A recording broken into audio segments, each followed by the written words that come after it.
चंद्रबाबू नायडू की गिरफ्तारी, heart attack से 6 अफराद की मौत। साबिक चीफ मिनिस्टर आंध्र प्रदेश चंद्रबाबू नायडू की गिरफ्तारी की इत्तला सुनकर दिल का दौरा पड़ने से 6 लोगों की मौत हो गई। अनंतपुर जिले के अंजनीलू 65 साल की टीवी पर चंद्रबाबू नायडू की गिरफ्तारी का मंजर देखते हुए दिल का दौरा पड़ने से मौत हो गई। कोनासीमा जिले की सुगिनम्मा 65 साल की दिल का दौरा पड़ने से उस वक्त मौत हो गई जब उसका पोता अपने सेलफोन पर चंद्रबाबू नायडू की गिरफ्तारी देख रहा था। चंद्रबाबू नायडू की गिरफ्तारी की खबर देखकर तनाव में आकर दिल का दौरा पड़ने से कोनासीमा जिले के नरसिम्हा राव 62 साल की भी मौत हो गई।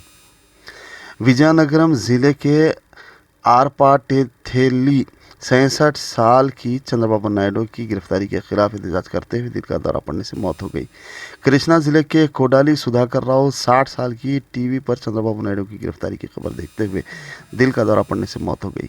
तिरुपति जिले के वेंकटरमना 46 साल की भी टीवी पर चंद्रबाबू नायडू की गिरफ्तारी की खबर देखते हुए दिल का दौरा पड़ने से मौत हो गई। इस तरह से अवाम अपने वालिहाना मोहब्बत का इजहार करें।